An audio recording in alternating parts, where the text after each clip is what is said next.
142 executive orders, 150,000 people deported, 221 lawsuits against Trump's administration, and a trade war with 85 countries. That's just the first 100 days. Good afternoon, everyone. I'm Kira Phillips. Yes, and we are just getting started. President Trump marking the milestone in his second term amid an air of uncertainty as the White House tries to calm a volatile market. The president celebrating with a trip to Michigan to deliver tariff relief for automakers. He's also sitting down with my co-anchor Terry Moran for an exclusive interview that airs tonight. This whirlwind start has left Americans with their heads spinning. Our latest poll showing the president with just a 39% approval rating, a record low at this point. Joining me now, political director Avery Harper and presidential historian Mark Updegrove, the author of the new book, Make Your Mark, Lessons in Character from 7 Presidents.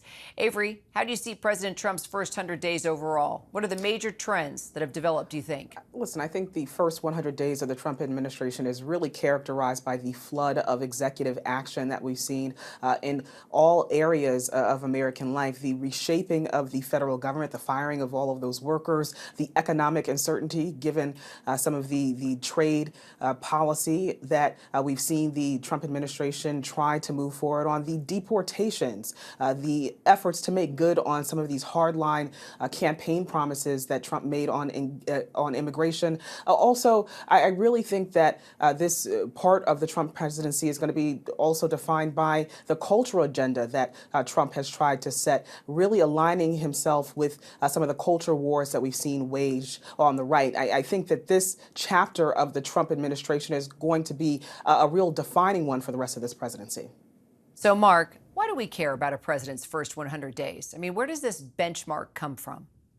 It comes from the Franklin Roosevelt administration when he came to the office in 1933 in the depths of the Great Depression, Kira. And at the time, we really didn't know what the future of America held, or the future of democracy for that matter.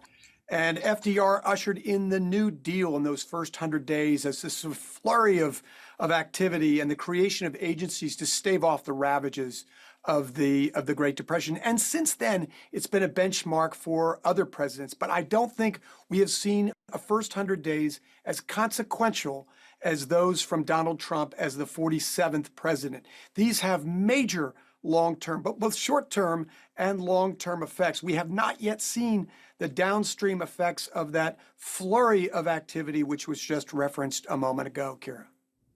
So, Avery, Trump is actually underwater with voters in the polls right now on 2 of his signature issues, the economy and immigration. Do these kinds of numbers resonate with the White House at all? Right. I mean, it's really interesting given the fact that both of those issues were in part what helped propel Trump back to the White House. But look, I think we have seen the White House and Trump himself really try to dismiss the validity of the polls. This is not an administration that has taken heed to the concerns of Republican lawmakers, to economists, to business leaders. And I certainly don't think that public opinion at this point is going to encourage the Trump administration to change course. So, Mark, how do these first 100 days differ from the first 100 days of Trump's first term, you think?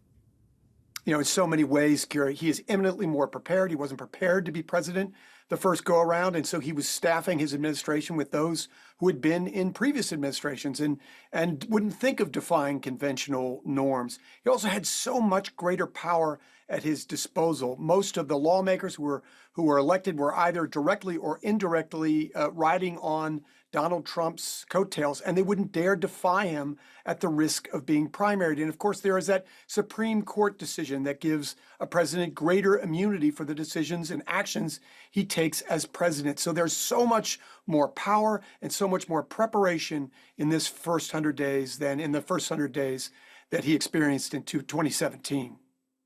Avery, Mark, thank you both so much. A reminder, too, Mark's new book, Make Your Mark, Lessons in Character from 7 Presidents, now available online. President Trump is actually sitting down with my ABC News Live co-anchor Terry Moran as well for an exclusive interview that marks his first 100 days in office. You can see that interview with the president tonight at 8, 7 Central, anywhere you watch ABC News.